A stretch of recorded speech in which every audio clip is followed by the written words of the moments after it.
Hi guys, আমি এতিয়া যাম পথাৰলৈ।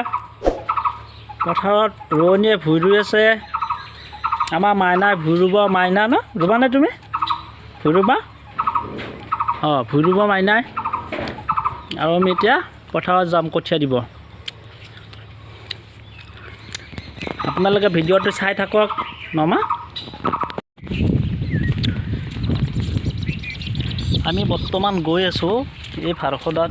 অকণমান গোবৰ আছিল, গোবৰখিনি ল'লোঁ আৰু এতিয়া আমি পথাৰত যাই আছোঁ। এই মাইনা অকণমান পথাৰখন দেখাই দিছোঁ দেই। পথাৰখন চাওক, আমাৰখিনি ৰোৱাই নাই, বাকীবিলাক ৰোৱা হ'ল।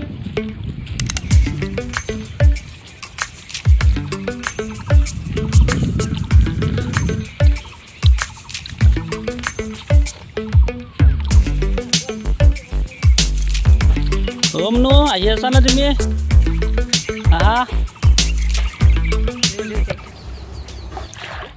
এই তুলি থোৱা কঠীয়াখিনি আগতে ৰোৱনীক দি লওঁ, তাৰপিছত আৰু কঠীয়া তুলিব লাগিব।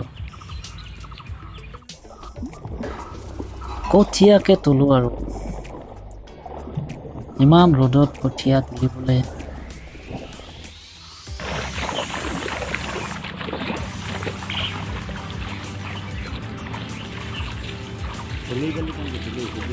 আমিও যদি হাইড্ৰপনিক পদ্ধতিত কঠীয়া সিঁচিলোঁ হয়, তেতিয়াহ'লে ঘৰৰ ভিতৰতে আমি ভাবকচোন এবাৰ, পথাৰত গৈ কঠীয়া তুলিব নালাগে।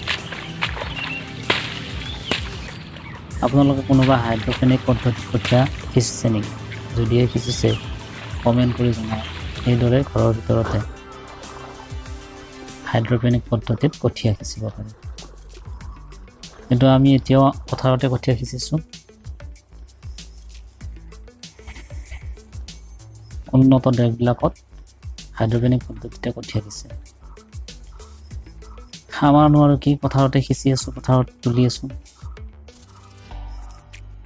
যদিহে হাইড্ৰপনিক পদ্ধতিত কঠীয়া সিঁচা হয়, তেতিয়াহ'লে সময় আৰু শক্তি অপচয় নহয়। গতিকে অহা বছৰলৈ আমিও হয়তো হাইড্ৰপনিক পদ্ধতিত কঠীয়া সিঁচিবলৈ চেষ্টা কৰিম। আপোনালোকে কোনোবাই কৰিছে নেকি হাইড্ৰপনিক পদ্ধতিত কঠীয়া সিঁচিছে নেকি? যদিহে সিঁচিছে তেতিয়াহ'লে কমেণ্ট কৰি জনাব। শিকিবলগীয়া আছে বহুতো, শিকিব লাগিব প্ৰথমতে, তাৰপিছতহে নিজে আমি হাইড্ৰপনিক পদ্ধতিত খেতি কৰিব পাৰিম।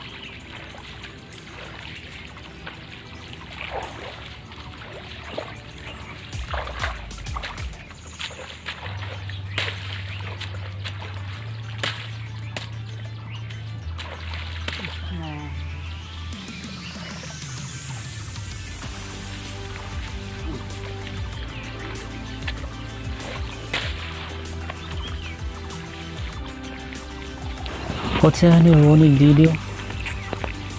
ৰোৱনীয়ে কঠীয়া ৰুই আছে।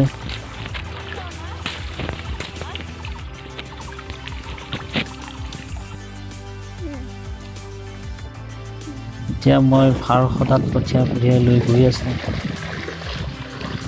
আৰু কঠীয়াখিনি ইয়াতে পেলাই দিওঁ। ৰোৱনীয়ে ৰুই থাকিব। এনেদৰে আমাৰ গাঁৱৰ পৰিৱেশ, গাঁৱৰ কৃষকৰ একে অৱস্থা আৰু কি কৰিব।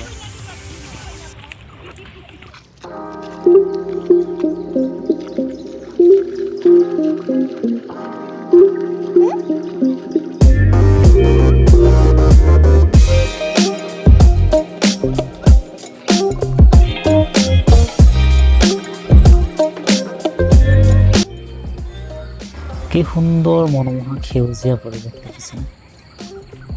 এয়াই হৈছে আমাৰ পথাৰখন।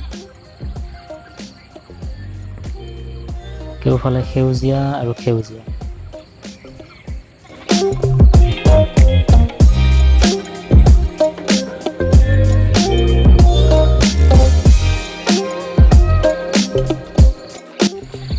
আজিৰ কাৰণে হ'ল আৰু ঘৰলৈ যাওঁ এতিয়া।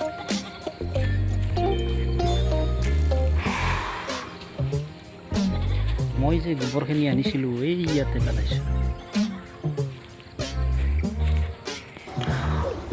সন্ধিয়া হৈ আহিল আৰু পথাৰৰ পৰা ঘৰলৈ আহিলোঁ। এতিয়া ঘৰলৈ গৈ আছোঁ।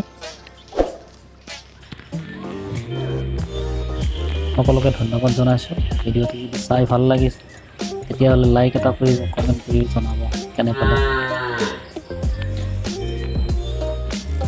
ৰাতি হ'ল, চাকি বন্তি জ্বলা জ্বলা জ্বলা।